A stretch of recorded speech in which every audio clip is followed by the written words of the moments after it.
Students, I am from Sutopas Coaching. 2026 class 10 ICSC board যারা দিচ্ছ তাদের প্রিপারেশনের জন্য বেঙ্গলি প্রিপারেশনের জন্য আবার একটা আমি তোমাদের কাছে ভিডিও নিয়ে চলে এসেছি।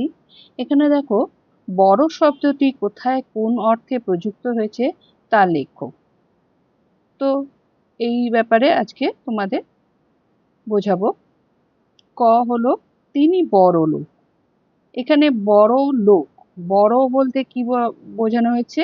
এটা ধনী ব্যক্তি, তার মানে এটা ধনবান ব্যক্তির কথাই বোঝানো হয়েছে। বড় এখানে ধনবান ব্যক্তি, বড় লোক। ক্ষয়ে আছে গান্ধীজির মন খুব বড় ছিল। এখানে বড় অর্থ বোঝানো হচ্ছে উদার।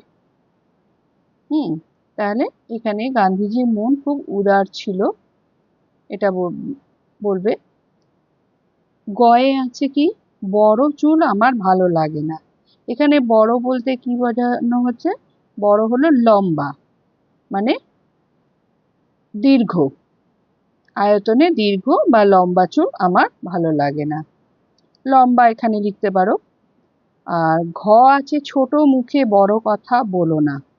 তার মানে কি এখানে বড় কথা বলতে বোঝানো হয়েছে বয়সের তুলনায় কথার ওজন বেশি, তার মানে পাকা কথা।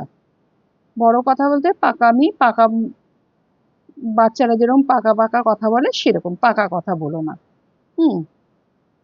বড় মুখ করে এসেছো, বড় জোর 25 পয়সা চাঁদা দেব। এখানে বড় মুখ করে একটা আছে আর একটা বড় জোর আছে। বড় মুখ করে বলতে বোঝানো হয়েছে যে তুমি পাওয়ার জন্য এসেছো, একটা টাকা পাওয়ার আশায় এসেছো, সেটাই হলো বড় মুখ করে এসেছো। আর বড় জোর, এখানে বড় জোর বলেছে ম্যাক্সিমাম, মানে সব থেকে বেশি 25 টাকা দিতে পারি, এর বেশি আর দিতে পারবো না। বেশি করে, সব থেকে বেশি লিখবে। আর চয়েরটা হচ্ছে রাম বড় একটা লেখাপড়া করে না। কেন বড় একটা লেখাপড়া করে না, নাটা নেগেটিভ, তার মানে ভালো লেখাপড়া করে না এক্ষেত্রে বলা হচ্ছে। তার মানে বড় এখানে বলছে ভালো বা বেশি লেখাপড়া করে না। জীবনের ছয়েরটা বলছে জীবনের বড় হওয়ার চেষ্টা করো। জীবনের বড় হওয়ার চেষ্টা করো, অর্থাৎ বড় বলতে ভালো মানুষ হওয়ার চেষ্টা করো। আর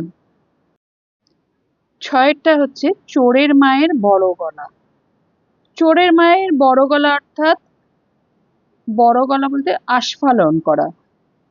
চুরি করেছে অথচ সেই চুরি করাটাকে চাপা দেওয়ার জন্য উচ্চস্বরে কথা বলা, আস্ফালন করা বা উচ্চস্বরে কথা বলা। এই পর্যন্ত তোমরা বুঝে নাও। বড় দিয়ে হলো, পরে আবার অন্য কিছু নিয়ে আসবো।